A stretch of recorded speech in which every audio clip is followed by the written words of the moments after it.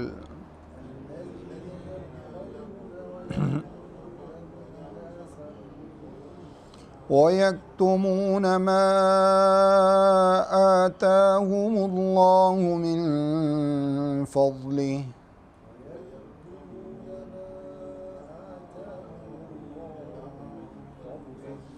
वअअतदना लिलकाफ़िरीन अज़ाबन मुहीना।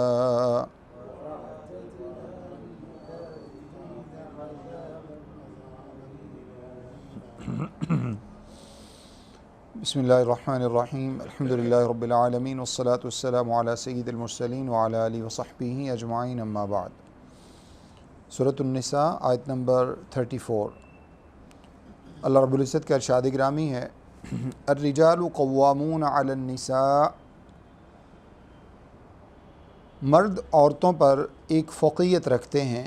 क़व्वाम का माना उन पर हाकिम भी हैं, उन पर अल्लाह ताला ने उनको दर्जा अता फ़रमाया है।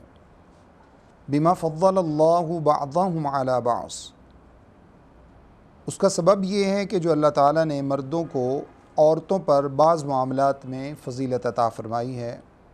व बिमा अनफ़क़ू मिन अम्वालिहिम, और दूसरा सबब ये है कि वो मर्द हज़रात जो हैं वो अपने माल को अपनी बीवियों पर, अपने घर वालों पर, अपनी औलाद पर ख़र्च करते हैं।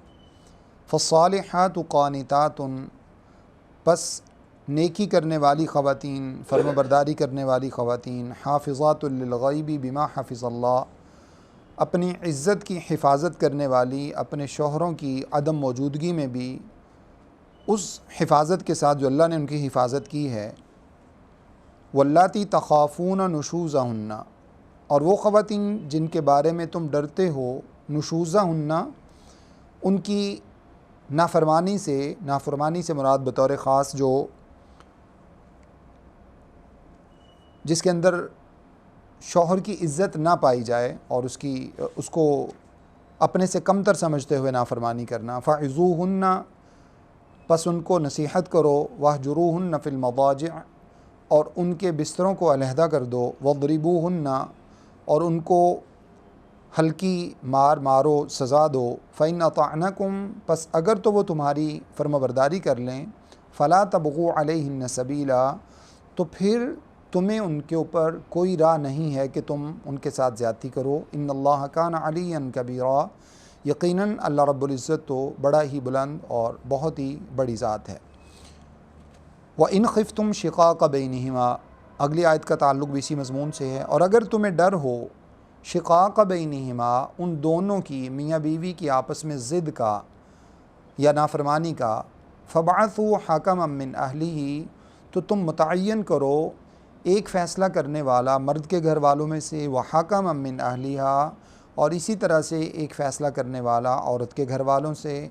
इन युरीदा इस्लाहन, अगर वो दोनों इस्लाह का इरादा रखते हों, चाहे वो फ़ैसला करने वाले या मियाँ बीवी दोनों मुराद हो सकते हैं, अगर वो इस्लाह का इरादा रखते हों, युवफ़्फ़िक़िल्लाहु बैनहुमा, तो अल्लाह ज़रूर इनको इस बात की तौफ़ीक़ अता फ़रमा देगा और अल्लाह कोई रास्ता निकाल देगा।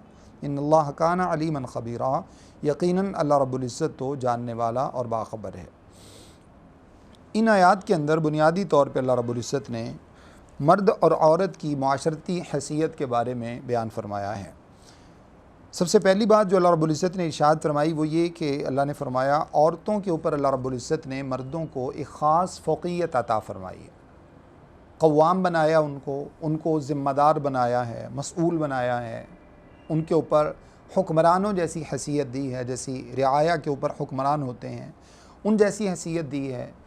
उसके जो असबाब है वो ये हैं कि जो अल्लाह ताला ने उनको बाज़ मामलात में फ़जीलत अता फ़रमाई है, फ़ैसला करने की ताकत है, और दीगर बाज़ बेशुमार ऐसे मामलात को अगर तारीख़ी एतबार से देखा जाए, जंगों के अंदर, जिहाद के मैदान में, या इसी तरह से कारोबार के और ख़ुसूसन जो है वो हार्ड वर्किंग के मैदान में, जिस्मानी जहाँ पर जो है वो मशक्क़त बर्दाश्त करने का मामला होता है या जिस्मानी मेहनत और हार्ड वर्किंग की ज़रूरत होती है, वहाँ पर अल्लाह ने जो मर्दों को फ़जीलत अता फ़रमाई है। और क़ुव्वत फ़ैसला तो मैंने अर्ज़ किया जैसे, इसी तरह से जज्बात के अंदर जो अल्लाह ताला ने एक ठहराव मर्द के जज्बात में रखा है औरत यकीनन अपनी उस सिनफ़ी और उसकी फ़ितरती जो उसकी कमज़ोरी है, जो अल्लाह ताला ने उसकी ज़ात के एतबार से उसको कामिल ही बनाया है, उसकी ज़ात के एतबार से वो नक़स नहीं है, ना वो कमज़ोरी है। ये जो उसके अंदर जो एक मतलब फ़ितरती कुछ सलाहियतें निस्बतन अल्लाह ताला ने कुछ इमोशंस ज़्यादा रखे हैं, जज्बाती कैफ़ियत ज़्यादा रखी है वो मर्द के मुकाबले में, वरना उसकी ज़ात के एतबार से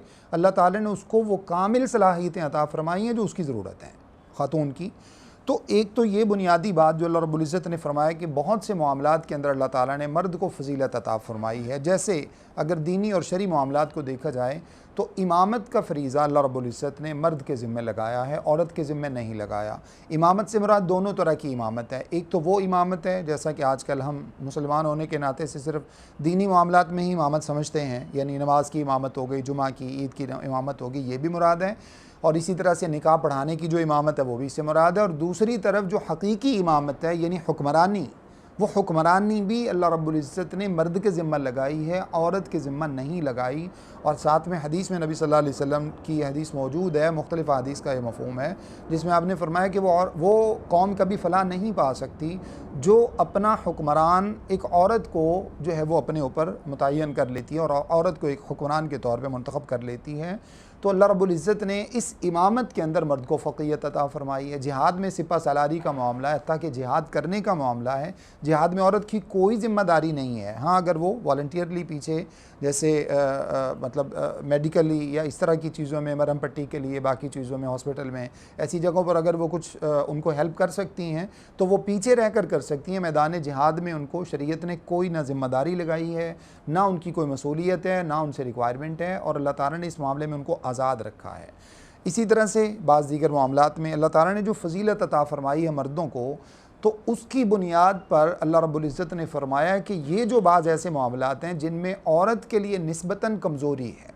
अगर मिसाल के तौर पर एक इमामत वाले मसले को ही सामने रख लिया जाए, इमामत वाला जो एक मसला है, इमामत से मुराद जैसे दीनी एतबार से जो इमामत है इसी को सामने रखा जाए। असल में शरई एतबार से दीनी और दुनियावी जो इमामत है, यानी एक हुक्मरान और एक दूसरी तरफ जो दीनी मामलात का इमाम है, शरई एतबार से इसमें कोई फ़र्क नहीं है। और इस्लाम में नबी सल्लल्लाहु अलैहि वसल्लम बज़ाते ख़ुद, आप सल्लल्लाहु अलैहि वसल्लम लोगों को जुमा भी पढ़ाते, खुतबा ईद भी देते, नमाज भी पढ़ाते, और आप सल्लल्लाहु अलैहि वसल्लम ही लोगों के हुक्मरान भी थे। आप सल्लल्लाहु अलैहि वसल्लम ही जिहाद के मैदान के सिपा सलार भी थे। आप सल्लल्लाहु अलैहि वसल्लम ही उनके हर एतबार से आप सल्लल्लाहु अलैहि वसल्लम उनके लीडर थे। तो इस्लाम ने ये फ़र्क नहीं रखा। ये फ़र्क असल में हमारे अंदर तब से आया है जब से हम मगरिब ज़दा हो गए हैं, जब से हम यूरोप ज़दा हो गए, तो हमने दीन को अलग कर दिया, दुनियावी मामलात को अलग कर दिया, जिसका नतीजा ये है कि आज हमारे फ़ैसले वो लोग करते हैं। और मज़े की बात यह है कि वो खाते भी ला इलाहा इल्लल्लाह के नाम पर हैं, कि हमने इस ममलिकत को इस नाम से हासिल किया, खाते भी इसी नाम पर हैं, और फ़ैसले वो करते हैं जो दीन की अलिफ बे तक नहीं जानते, ABC भी दीन की नहीं जानते। वो लोग हमारे ऊपर बैठकर एक मुस्लिम हुक्मरान के तौर पर हमें लीड करते हैं। अल्लाह उनको हिदायत नसीब फरमाए। ये फ़र्क इसी वजह से आया। तो खैर, अगर इमामत की बात ही ले ली जाए, औरत के मतलब उसके साथ कंपेयर करते हुए मर्द को, औरत के साथ अल्लाह ताला ने कुछ फ़ितरती मसाइल रखे हैं जिसकी वजह से मंथली उसके साथ इशूज़ हो जाते हैं, और यकीनन उसके बगैर अगर वो ना हो तो औलाद की पैदाइश मुमकिन नहीं है। अल्लाह ताला ने उसके साथ एक ख़ास एक सिलसिला लगा दिया। उसकी वजह से अल्लाह रब्बुल इज़्ज़त ने उसको रिलैक्स भी दिया, और बाज़ मरतबा उस चीज़ के अंदर बहुत से कॉम्प्लिकेशंस आ जाते हैं, बहुत से मसाइल ऐसे पैदा होते हैं कि जैसे आम तौर पर अगर ख़वातीन की जो है ना वो इसी उनकी जो एक फ़ितरती अल्लाह ताला ने उनके साथ एक बीमारी जो लगाई है, उसको अगर उमूमन देखा जाए तो 4-5 दिन उसकी जो है वो ड्यूरेशन होता है, और बाज़ मरतबा बढ़ते बढ़ते वो 15 दिनों तक भी चला जाता है। पर ऐसे में अगर इमामत की ज़िम्मेदारी औरत को लगा दी जाए तो यकीनन इन दिनों में तो औरत को शरीयत ने नमाज वैसे ही माफ़ कर दी है, चूँकि अपनी उस जो है ना वो उस फ़िज़िकल बीमारी की वजह से वो बज़ाते ख़ुद जो है ना वो नमाज नहीं पढ़ सकती, उसके लिए बहुत से मसाइल हैं, वो अपनी तबीयत के अंदर उलझी हुई है। तो ऐसे में अगर उसकी इमामत की ज़िम्मेदारी लगा दी जाए तो यकीनन ये कभी पूरी नहीं हो सकती, ये मुमकिन नहीं है। जबकि मर्द के लिए अल्लाह रब्बुल इज़्ज़त ने इस मुकाबले में सिर्फ़ इसी चीज़ के पेश नज़र अगर देखा जाए तो मर्द को अल्लाह ताला ने इस चीज़ से आज़ाद रखा है। अल्लाह ताला ने औरत की जो है ना वो औरत के बतन से औलाद का सिलसिला जब रखा तो उसकी वजह से उसके साथ ये मामलात लगाए। अब मर्द के लिए अल्लाह रब्बुल इज़्ज़त ने मर्द को इन चीज़ों से आज़ाद रखा है, जिसका माना ये है कि अगर अल्लाह न करे कोई ऐसी बीमारी जिसकी वजह से वो उठने से कासिर है, उठ नहीं सकता, तो एक अलग बात है। लेकिन अगर फ़र्ज़ कीजिए कि वो उठ नहीं भी सकता तो भी इमामत तो करवा सकता है। वो अगर अपनी नमाज़ पढ़ेगा तो औरत वो इमामत तो करवा सकते हैं। मतलब पूरे महीने के अंदर, पूरे साल के अंदर एक दिन और एक रात भी ऐसी नहीं है जिस दिन वो इस हालत में हो कि कम्प्लीटली उसको शरीयत ने नमाज ही माफ़ कर दी हो। औरत को अल्लाह रब्बुल इज़्ज़त ने उन्हीं अय्याम की वजह से उन दिनों के रोज़े भी माफ़ कर दिए हैं कि तुम उन दिनों में रोज़े न रखो, बाद में गिनती पूरी कर लो। नमाज का तो अल्लाह ने हिसाब ही छोड़ दिया है। फरमाया कि उन दिनों की रही हुई नमाज़ें तुम्हें क़ज़ा करने की भी ज़रूरत नहीं है, बाद में पढ़ने की भी ज़रूरत नहीं, इतना ज़्यादा रिलैक्सेशन दी है। तो ये दोनों बातें समझने का बुनियादी मकसद क्या है कि औरत को अल्लाह ताला ने किसी मामले के अंदर अगर उसके अंदर एक सिनफ़ी कमज़ोरी रखी तो उसकी वजह से अल्लाह ताला ने उसको रिलैक्स दिया है। अल्लाह ने उसकी ज़िम्मेदारियाँ कम रखी हैं, अल्लाह ने मर्द के ऊपर ज़िम्मेदारियाँ ज़्यादा लगाई हैं। ये जो औरत और मर्द का तफ़ावुत है, इसको हम पीछे जो हमने आयत पढ़ी थी, आयत नंबर 32 में जो हमने पढ़ा था, वला तमन्नू मा फ़द्दलल्लाहु बि बाज़कुम अला बाज़, अल्लाह ने जो तुम में से बाज़ को बाज़ पर फजीलत अता फ़रमाई है उसकी तुम तमन्ना ना करो। एक बंदे को अल्लाह ने शऊर, अक़ल, फ़हम, तदब्बुर, फ़िक्र, गौर करने की सलाहियत अल्लाह ने ज़्यादा अता फ़रमाई है। अल्लाह ने उसके अंदर एक ज़हनी सलाहियत ज़्यादा रखी है, दूसरे को अल्लाह रब्बुल इज़्ज़त ने कम रखी है। दूसरे के अंदर अल्लाह रब्बुल इज़्ज़त ने एक और फितरती सलाहियत दूसरी बढ़ा दी है। मतलब वो फिज़िकली बहुत ज़्यादा शार्प है, एक बंदा जो है वो अपना ज़हनी तौर पर ज़्यादा शार्प है और ये बंदा फ़िज़िकल ज़्यादा शार्प है।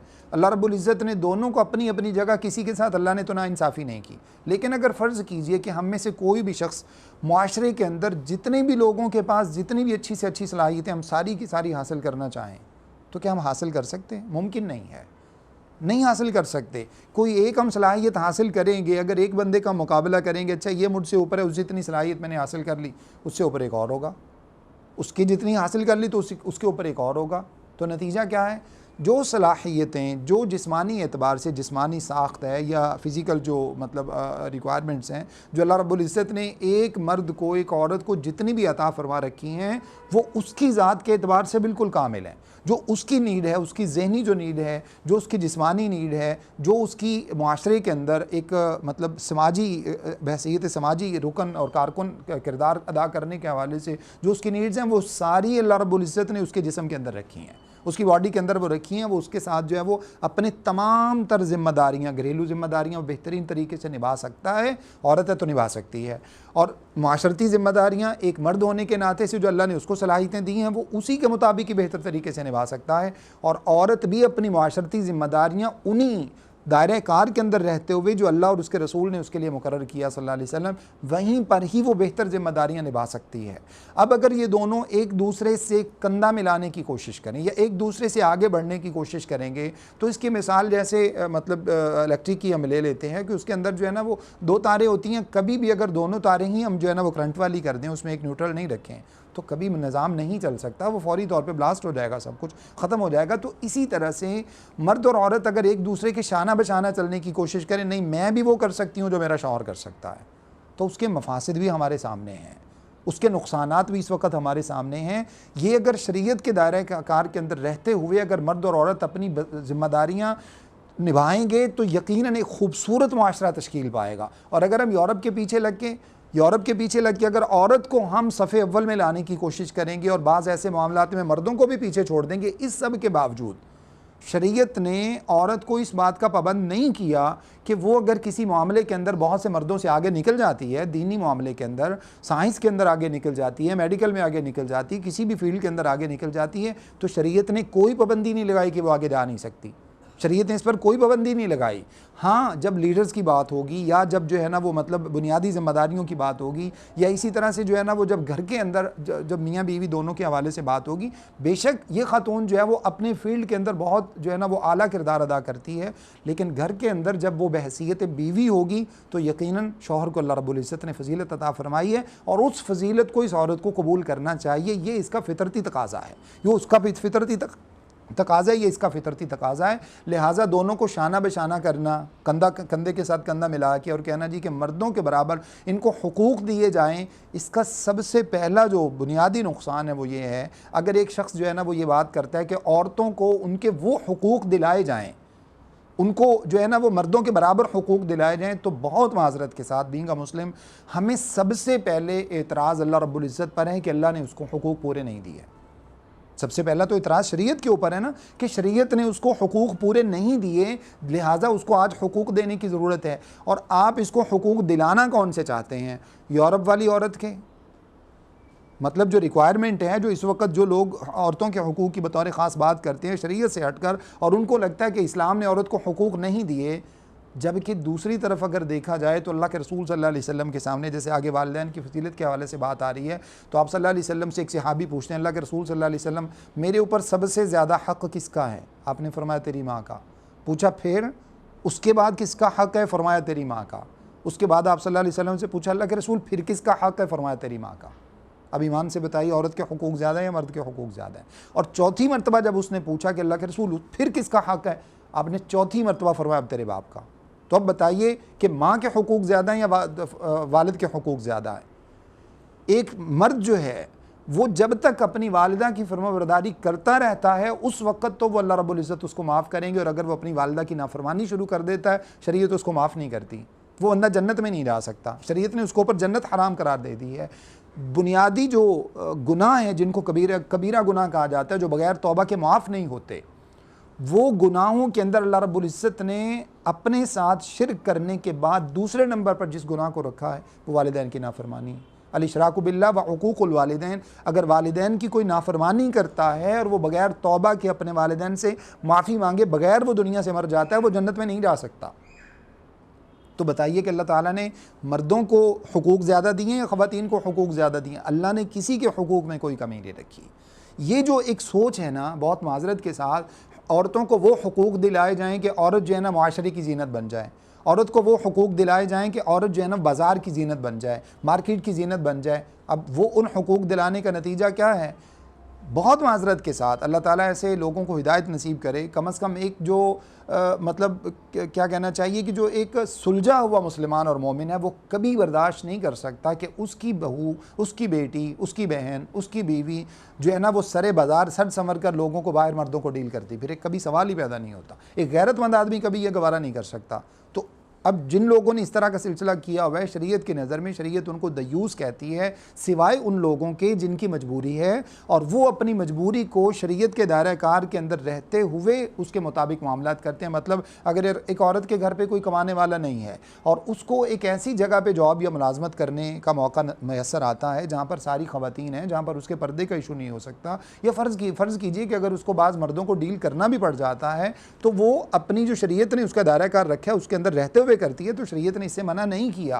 लेकिन ये यहाँ पर उसके सारे हुकूक मौजूद है। और आप आज भी देख लिए कहीं पर भी जाकर मुसलमान माशरे के अंदर आपको ये चीज़ नज़र आएगी। फ़र्ज़ कीजिए कि अगर एक जगह 10 जो है ना वो मर्द काम करने वाले और एक औरत काम करने वाली हैं, तो यकीन कीजिए उसकी एज कुछ भी हो, कुछ उसके छोटे भी होंगे, कुछ उससे बड़े भी होंगे, लेकिन रिस्पेक्ट का तकाजा ये है कि उस ऑफ़िस के अंदर, उस जो है ना वो जॉब के अंदर, वो सारे के सारे मर्दों की कोशिश होगी कि उस औरत को अलग से इज़्ज़त दी जाए, उसको इज़्ज़त के साथ बिठाएंगे। ये चीज़ आपको यूरोपीय माशरे में कभी नज़र नहीं आएगी। वहाँ पर उस औरत को अपने से कमतर समझा जाता है, क्योंकि वहाँ पर उससे सिर्फ मखसूस किस्म के मकासद हासिल करने के बाद औरत को एक बाज़ार की चीज़, एक मार्केट की तरह समझा जाता है, और उसको जो है ना वो एक इंसान भी कबूल करने को तैयार नहीं है वो लोग। जबकि हमारे माशरों के अंदर उनको परेशानी है कि वो इनको हुकूक दिलाना चाहते हैं। क्या माँ को माँ के हक से नीचे गिरा देना चाहते हैं? माँ को माँ के हक से नीचे गिराना चाहते हैं, जिसका माना क्या है कि अगर उस माँ के 10 बेटे हैं तो 10 गुलाम है ना उसके, वो 10 गुलाम है। जैसे मैंने पहले हदीस आपके सामने रखी है, वो उसके 10 गुलाम हैं। वो इस औरत के इन 10 गुलामों से छुड़वा कर उसको जो है ना वो पूरी दुनिया का गुलाम बनाना चाहते हैं। यही आज़ादी दिलाना चाहते हैं।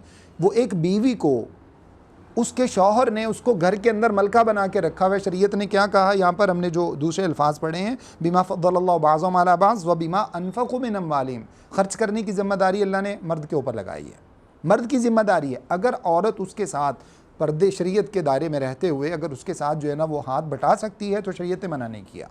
कारोबार करने से मना नहीं किया, शरीयत ने उसको जॉब करने से मना नहीं किया, बाकी मामला से मना नहीं किया। लेकिन ज़िम्मेदारी मर्द की है, जिसका माना क्या है कि अगर औरत को मुश्किलात हैं और वो कहती है कि मैं घर पे बैठूंगी, मैं बाहर नहीं जाऊंगी, हाँ उसको थोड़ा सा पेशेंट होना पड़ेगा, कुछ सब्र करना पड़ेगा, थोड़ा कंप्रोमाइजिंग होना पड़ेगा। अब मर्द की ज़िम्मेदारी लगाई अल्लाह ताला ने, स्टील की फैक्ट्री में जाके काम करे, हार्ड वर्किंग करे, बहुत बड़े बड़े वज़न अपने कंधों के ऊपर जाके उठाए, लेकिन अपनी बीवी को मलका बना के घर पे खिलाए। ये ज़िम्मेदारी शरीयत ने मर्द के ज़िम्मा लगाई है। किसी भी तरह की उसकी कैफियत है, किसी भी तरह की उसको तकलीफ़ है, किसी भी तरह की परेशानी का सामना है, किसी भी तरह के हालात उसको सामना करना पड़ता है, वो शरीयत के फ़राइज़ भी पूरे करेगा, उसके साथ उसकी ज़िम्मेदारी है कि वो अपनी बीवी के अखराजात को पूरा करे, प्लस अपनी वालिदा के अखराजात को पूरा करे, प्लस अपनी बेटियों के अखराजात को पूरा करे। अब यही बेटी, यहाँ पर देखिए कितनी इज़्ज़त वाला मामला है। माँ है तो माँ होने के नाते से उसकी अलग इज़्ज़त है, बीवी है तो उसके नाते से उसकी अलग इज़्ज़त है, अगर बेटी है तो बाप की ज़िम्मेदारी है, बहन है तो भाई की ज़िम्मेदारी है, जब इसकी शादी हो जाती है तो अपने शौहर की ज़िम्मेदारी है, ससुराल वालों की ज़िम्मेदारी है। मकसद कहने का ये, हर जगह पर शरीयत ने उसको एक्स्ट्रा रिस्पेक्ट दी है। और देखिए दूसरी तरफ कुछ लोगों का एतराज़ होता है, जैसे हमने पीछे विरासत के मसाइल पढ़े, लोगों ने कहा जी शरीयत ने औरत को आधा हिस्सा दिया मर्द के मुकाबले में। ये बात ठीक है, शरीयत ने उसको आधा हिस्सा दिया, क्यों? कमाने की ज़िम्मेदारी उसकी नहीं है, खिलाने की ज़िम्मेदारी उसकी नहीं है। लेकिन दूसरी तरफ आप देखें, औरत को आधा हिस्सा मिलता है अपने भाई की बनिस्बत, भाई के माल में से उसको आधा हिस्सा मिला है, यानी भाई को उसका डबल मिलेगा, इसको आधा मिलेगा। लेकिन दूसरी तरफ जो शौहर से इसको मिल रहा है वो तो इस मर्द को तो नहीं मिल रहा, वो इस मर्द को तो नहीं मिल रहा ना, वो तो शौहर से इसको मिल रहा है, इसको ससुराल से भी मिल रहा है, इसको यहाँ से भी मिल रहा है, जबकि मर्द का अपनी बीवी के हिस्से के अलावा कोई हिस्सा नहीं है। और फ़र्ज़ कीजिए कि औरत की अगर वो जो औरत को विरासत अपने ससुराल अपने मेके से मिलती है, अपने वालिदैन की तरफ से, भाइयों की तरफ से, उसकी वो अकेली वारिस है, वो चाहे तो अपने शौहर को दे, ना चाहे तो ना दे, उसकी कोई जिम्मेदारी नहीं कि उसका जो है ना वो उसका माल अपने शौहर को वो दे। तो ऐसी सूरत में औरत को तो दोहरी तरफ से हिस्सा मिल गया, तो शरीयत ने तो कोई कमी नहीं रखी। अल्लाह में समझ अता फरमाए। इस वजह से इन चीज़ों को हमें बुनियादी एतबार पे शरीयत के दायरे कार के अंदर रहते हुए अगर आप समझेंगे और उसके मुताबिक माशरे को चलाने की कोशिश करेंगे तो यकीनन कहीं पर कोई मामला जो है ना वो नक़स का सामने नहीं आएगा। तो अल्लाह रब्बुल इज़्ज़त ने इरशाद फरमाया कि अब ये मर्दों की बहुत से मामलात के अंदर ज़िम्मेदारी, इसी वजह से अल्लाह रब्बुल इज़्ज़त ने क्या किया, अज़दवाजी ज़िंदगी के अंदर, निकाह में, तलाक़ में, रुजू करने में, इन चीज़ों के अंदर अल्लाह रब्बुल इज़्ज़त ने मर्द को फ़ौक़ियत दी है। तलाक़ का हक़ मर्द के पास है, रुजू करने का हक़ मर्द के पास है। और ये तो मैं अक्सर आपके सामने ये मिसाल दे चुका हूँ और कह चुका हूँ, हम सब लोग अल्हम्दुलिल्लाह मैरिड हैं और हम समझते हैं कि अगर तलाक़ की गिरा हमारे बजाय हमारी बीवियों के हाथ में होती तो आज हम में से किसी का घर आबाद ना होता। ये बात बिल्कुल फैक्ट है, यानी बिल्कुल हकीकत पर मबनी है कि औरत इतनी जज्बाती है कि वो थोड़ी सी देर के अंदर जनाब जो है ना पूरे घर को तलपट करके, और थोड़ी देर के बाद उसको एहसास होता है। हाँ, ये मतलब एक अज़दवाजी ज़िंदगी की खूबसूरती के तहत मैं ये अर्ज़ करना चाहूँगा कि फ़र्ज़ कीजिए कि अगर औरत को खामोशी से एहसास हो जाता है तो उसको हमें एहसास नहीं दिलाना चाहिए कि तुमने गलती की, तुम देखो बार बार इस तरह करती, उससे क्या होता है, घर का मामला ख़राब होता है। हाँ, सुकून से अगर उसको एहसास हो गया कि मुझसे मुनासिब नहीं हुआ, मामला ख़त्म हो गया, आप उसका जिक्र करना छोड़ दीजिए, खूबसूरत ज़िंदगी चलती रहेगी। ये अल्लाह रब्बुल इज़्ज़त ने मर्द को इस वजह से रखा है मामला, क्योंकि मर्द हमेशा इस चीज़ के अंदर जो है ना वो गौर व फ़िक्र करता है, जज्बात पे कंट्रोल कर लेता है, गुस्से पे काबू कर लेता है। तो अल्लाह रब्बुल इज़्ज़त ने उसके बाद इरशाद फरमाया, अब वो ख़वातीन जो फर्माबरदार हैं, फ़स्सालिहातु क़ानितातुन, इसी तरह से फर्माबरदारी करने वाली, नेकी करने वाली, अपनी इज़्ज़त की हिफाजत करने वाली, वो चीज़ों में जो अल्लाह रब्बुल इज़्ज़त ने उसकी हिफाजत उसके ज़िम्मे लगाई है और अल्लाह ने भी उसकी हिफाजत की है। अल्लाह ने फरमाया ऐसी ख़वातीन यकीनन, जैसे नबी सल्लल्लाहु अलैहि वसल्लम ने सही हदीस में इरशाद फरमाया, आपने फरमाया कि औरत के लिए जन्नत लेना कितना आसान है। फ़राइज़ पूरे करें, सिर्फ़ फ़राइज़, यानी बाहर कमाने की टेंशन नहीं है, बाहर मेहनत करने की टेंशन नहीं है, उसको सैलरी की परेशानी नहीं है, बिज़नेस की परेशानी नहीं है, 20-20 लोगों से उसको जाके डीलिंग करने की परेशानी नहीं है। परेशानी क्या है? नमाज़ पढ़ ले, रोज़ा रख ले, हज कर ले, ज़कात दे दे, ये सारा कुछ कर ले और ये करने के बाद अपने शौहर की फरमाबरदारी कर ले। फरमाया जन्नत के 8 दरवाज़ों में से जिससे चाहे दाखिल हो जाए। जन्नत के 8 दरवाज़ों में से, कितनी आसान जन्नत है। घर पे बैठे ये सारा कुछ इसने घर पे बैठ के करना, नमाज भी घर पे है, रोज़ा भी घर पे है, हज एक इबादत है जो ज़िंदगी में सिर्फ एक मरतबा, उसके अलावा ज़कात क्या अदा करनी है और उसके साथ प्लस क्या करना है, शौहर की फरमाबरदारी, और वो भी कहाँ, जहाँ अल्लाह की फरमाबरदारी में हो। और अगर अल्लाह की नाफरमानी की बात शौहर हुक्म देता है तो शरीयत ने क्या सीधा इनकार कर दो, वहाँ पर फरमाबरदारी करने की ज़रूरत नहीं है।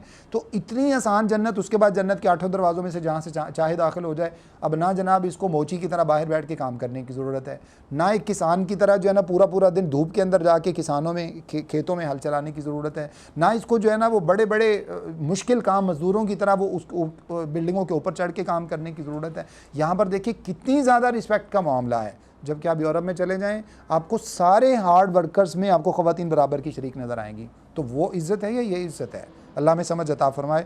तो अल्लाह ने फरमाया अब ये अपनी इज़्ज़त की हिफाजत करें। फिर नबी सल्लल्लाहु अलैहि वसल्लम ने इरशाद फरमाया कि मर्द की ज़िम्मेदारी क्या है, मर्द औरत के ज़िम्मे, मतलब औरत के हुकूक जो मर्द के ज़िम्मे हैं वो क्या है। फरमाया कि अन तुतइमाहा इज़ा ताइमता उसको खिलाओ जब खुद खाओ और जैसा खुद खाओ। व तकसूहा इदक तसईता, जैसा और जब खुद पहनो वैसा और तब उसको पहनाओ। जिस तरह का आपका पहनावा उसी तरह का आपकी बीवी का पहनावा। और उसके बाद आपने क्या फरमाया, वला तज़रिबिल वजह, कभी औरत के चेहरे पर मत मारना।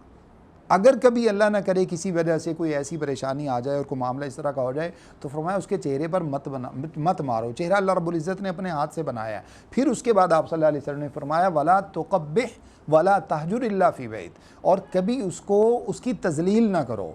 कभी उसको जो है ना वो अगर डांटने की ज़रूरत पड़ जाए तो घर के अलावा मुआशरे में लोगों के सामने उसको डांटो नहीं। उसकी घर के अंदर जहाँ पर उसकी इज़्ज़त है, जहाँ पर उसकी इज़्ज़त की हिफाजत है, सिर्फ वहाँ पर उसके साथ जो है ना वो तुम कोई ऐसे अल्फाज बोल सकते हो। अल्लाह ना करे अगर किसी वजह से उसके अंदर कोई ऐसी चीज़ पैदा हो गई है, नाफरमानी वाला कोई सिलसिला हो गया, तो फरमाया कि तुम इतनी ज़्यादा उसकी इज़्ज़त का ख्याल करोगे। और उसके बाद जो है वो आप सल्लल्लाहु अलैहि वसल्लम ने औरत के ज़िम्मे जो चीज़ें लगाई हैं मर्द के हुकूक़ के बारे में, आप सल्लल्लाहु अलैहि वसल्लम ने इरशाद फरमाया कि अब औरत की क्या ज़िम्मेदारी, औरत क्या करे। फरमाया कि जब उसका खामद इदा नज़र इलैहा सर्रतहु व इदा अमरहा अताअतहु व इदा गाब अन्हा हफ़िज़तहु, जब वो शौहर उसकी तरफ देखे तो उसको वो खुश कर दे। अब औरत की ज़िम्मेदारी क्या है, घर के अंदर रहते हुए हमेशा साफ़ सुथरे कपड़े पहन के रहे, अपने शौहर के लिए हमेशा बन संवर के रहे, ये शरीयत का उसका हुक्म है। घर के मामलात को संभाल के रखिए। आप सल्लल्लाहु अलैहि वसल्लम ने इरशाद फरमाया बीवी की ज़िम्मेदारी ये है कि वो क्या करे, वो आपने फरमाया कि मर्द हुक्मरान है, यानी उसको मसूल बनाया गया है औरत के बारे में और जो है ना वो घर की ज़िम्मेदारियों के बारे में, और औरत को हुक्मरान बनाया गया है शौहर के माल के बारे में, यानी उसके माल को कहाँ खर्च करना है, और इसी तरह से शौहर की जो औलाद है उस औलाद की तरबियत करने के बारे में। ये असल में औरत का वजीफ़ा और औरत की ज़िम्मेदारी, उसका फ़रीज़ा है जो उसको करना चाहिए। अब ये सारी करने के बाद जो है वो औरत के लिए आसानियाँ ही आसानी है। तो आपने फरमाया कि औरत क्या करे, जब उसका शौहर देखे उसको खुश कर दे, जब किसी बात का हुक्म दे वो उसकी इताअत व फरमाबरदारी करें, और जब वो शौहर उसके घर पे मौजूद ना हो, मौजूदगी में तो बिलौला हो जाएगा, जब मौजूद ना हो तब भी वो अपनी इज़्ज़त की हिफाजत करें। ये औरत की ज़िम्मेदारियाँ हैं। उसके बाद अल्लाह रब्बुल इज़्ज़त ने इरशाद फरमाया वल्लाती तख़ाफ़ूना नुशूज़हुन्ना, और वो औरतें जिनसे तुम्हें डर हो उनकी नाफरमानी करने का, तो फिर उनको क्या करो, तुम उनको फ़ाइज़ून्ना, उनको नसीहत करो, वहजुरून्ना फ़िल मज़ाजी, उनको जो है वो उनके बिस्तरों में अलहदा कर दो, वज़रिबूहुन्ना, और इसी तरह से उनको तुम सज़ा दे सकते हो। अब इसमें सबसे पहली जो बात है, औरतों की नाफरमानी से मुराद क्या है। एक तो नाफरमानी का मतलब ये है कि जैसे घर के अंदर रहते हुए आम तौर पे छोटी मोटी चीज़ों के अंदर, अच्छा वो कोई काम कर रही है, फ़र्ज़ करें किसी काम के अंदर मशगूल, आपने कहा मुझे पहले जो है वो कपड़े और जुराबें ला के दे दो, मुझे निकलना है।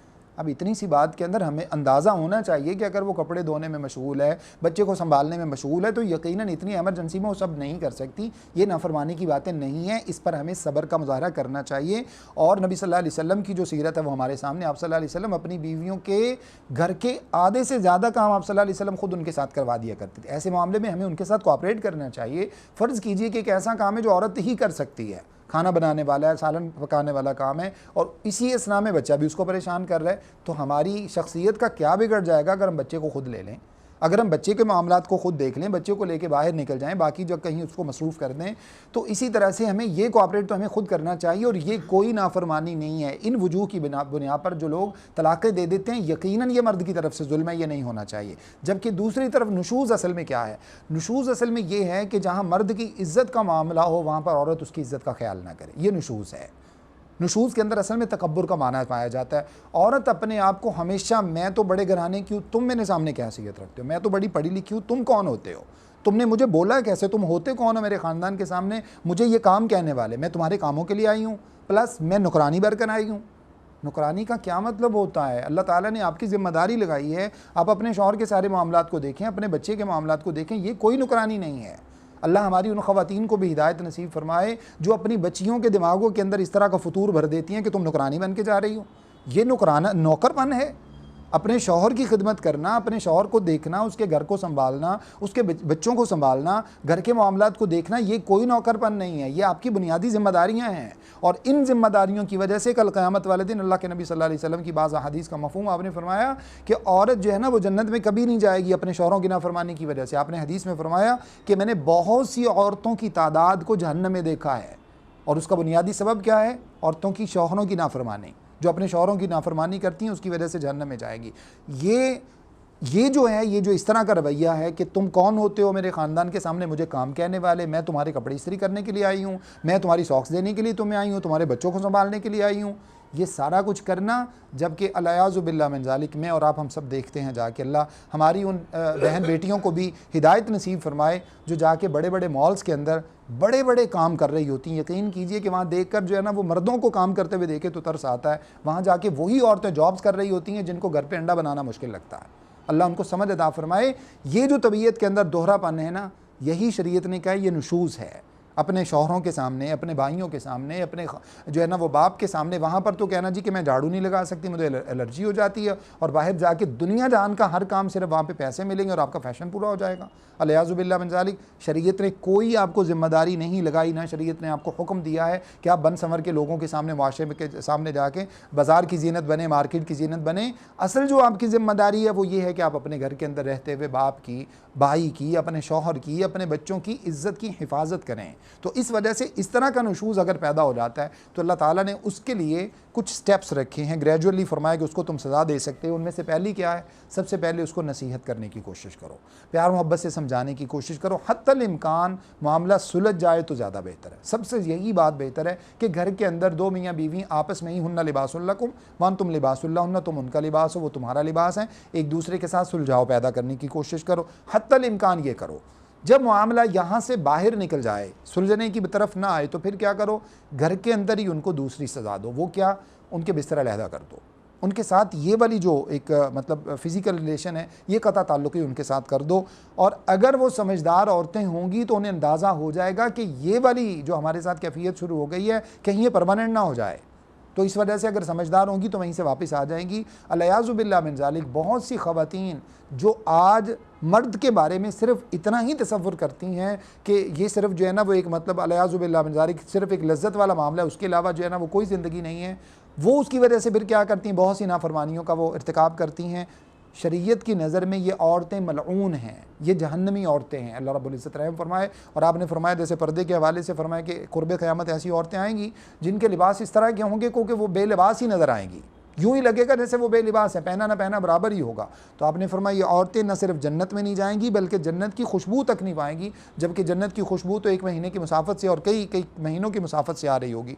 तो आप अल्लाह रब्बुल इज़्ज़त ने इरशाद फरमाया कि दूसरी सज़ा उनकी ये है कि उनके बिस्तर अलहदा कर दो। अगर अब भी ना समझें तो फिर क्या करो? वज़रिबूहुन्ना। फिर उनको तुम हल्की मार मार सकते हो। और उसके बारे में एहतियात क्या है? अहादीस का मुख्तसर मफ़हूम मैं आपको बता दूँ। कोई उसकी हड्डी ना टूटने पाए, नंबर एक। इसी तरह से उसके चेहरे पे ना मारा जाए, कोई ऐसी मार ना मारी जाए कि उसको कोई ज़ख़म आए, कोई इंजरी आए, कुछ इस तरह का मामला ना हो। हल्की फुल्की सज़ा जिसका मकसद सिर्फ, जैसे हम फ़र्ज़ कीजिए हम अपने बच्चे को बाज़ मरतबा सज़ा दे लेते हैं, कभी कोई मतलब अल्लाह न करे उसी के नुकसान की कोई मामला हो रहा होता है और वो थोड़ी सी समझ भी रखता है, तो हम उसको फ़ौरन गुस्से में जज्बात में आके थप्पड़ लगाते हैं। क्यों? ताकि दोबारा इस तरह की हरकत वो ना करे। तो इस तरह की सज़ा उसको दी जा सकती है, उसके साथ जुल्म नहीं किया जा सकता। मारने का माना सिर्फ़ और सिर्फ ऐसी सरजनश है जो कि उसकी नसीहत का सबब बने, और अगर वो नसीहत का सबब एक आध मरतबा करने से नहीं बनती तो फिर इसके बाद मामला जो है वो दूसरी तरफ लगाने की कोशिश की जाए। और उसका अल्लाह रब्बुल इज़्ज़त ने दूसरा तरीका बताया, फरमा फ़इन अताअनकुम फ़ला तबगू अलैहिन सबीला। इन सज़ाओं के बाद अगर वो फरमाबरदारी पर आ जाती हैं तो फिर तुम्हारे पास कोई राइट नहीं है कि तुम उनके साथ जुल्म ज़्यादती करो। इन्नल्लाह कान अलिय्यन कबीरा। और अल्लाह रब्बुल इज़्ज़त यकीनन बहुत बड़ी ज़ात है। अगली आयत का सिर्फ मफ़हूम समझ लें, तर्जुमा हमने पढ़ लिया।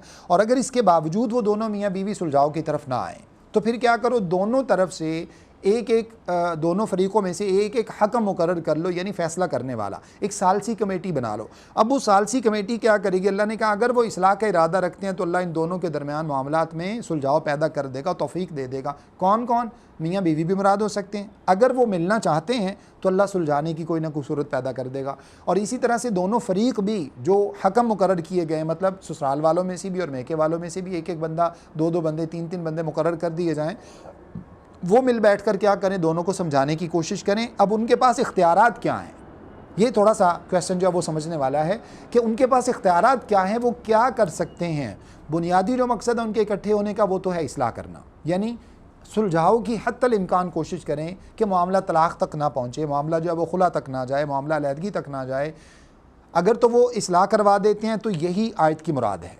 और अगर फ़र्ज़ कीजिए कि उन कमेटियों को भी, जो दोनों तरफ से मुकर्रर किए गए लोग हैं, उनको भी अंदाज़ा हो जाता है कि मामला सुलझने वाला नहीं है, तो क्या ये दोनों तलाक दिलवा सकते हैं? ये क्वेश्चन है। बाज़ फुक़हा ने तो कहा है कि ये दोनों भी एक अदालत ही की किस्म है। अदालत ही की किस्म है, तो ये दोनों के पास इख्तियार मौजूद है कि ये दोनों तफरीक भी करवा सकते हैं जिस तरह की मुनासिब समझे। खुला की हो तो खुला की, जैसे मर्द अगर तैयार नहीं हो रहा, और अगर तलाक की है तो मर्द को बोले कि तुम तलाक दे दो। और बाज़ उलमा ने यह कहा है कि ये इख्तियार इन लोगों का नहीं है, बल्कि ये क्या करेंगे, ये इख्तियार अदालत का है, ये अपनी सिफारशात अदालत में पेश करेंगे। लेकिन आज आप लोगों को अंदाज़ा है हमारे अदालती निज़ाम की वैसे ही अलियाज़ुबिल्लाह मिन ज़ालिक मामला ख़त्म हो चुके हैं। तो ऐसे में अगर ख़ानदान के अंदर जो लोग वाक़यतन इस्लाह का इरादा रखते हो, ऐसे लोगों को इंतखाब किया जाए जो वाक़यतन जिनकी बात सुनी भी जाती हो, जो इस्लाही तबीयत भी रखते हो। कुछ वो होते हैं ना जज्बाती, और उनका तो काम ही यही होता है कि चलो हर जगह से जो है ना, जहाँ से मामला टूटता है तोड़वा दो, ख़त्म करो सिलसिला। ये वाले ना हों, बल्कि इस्लाह करने वाले हों। अगर इस तरह के लोग इकट्ठे होकर देखें कि मामला आपस में सुलझने की तरफ नहीं आ रहा, तो इनके पास ये भी चूँकि अदालत ही की किस्म है, इनके पास ये इख्तियार मौजूद है कि ये किसी पर भी जुल्म ना करें, किसी जानिबदारी का ख्याल ना करें, गैर जानिबदाराना फ़ैसला करें, और अगर ज़रूरत पेश आए तो फिर दोनों में अलहदगी भी करवा दें। इन्नल्लाह काना अलीमन खबीरा, यकीनन अल्लाह रब्बुल इज़्ज़त इन बातों को जानने वाले और बाखबर हैं। अल्लाह से दुआ है कि जो कुछ मैंने आपके सामने बयान किया मुझे और आप सबको समझने, अमल करने और आगे पहुँचाने की तौफ़ीक़ अता फ़रमाएँ। अस्तग़फ़िरुल्लाह ली व लकुम व लिसाइरिल मुस्लिमीन।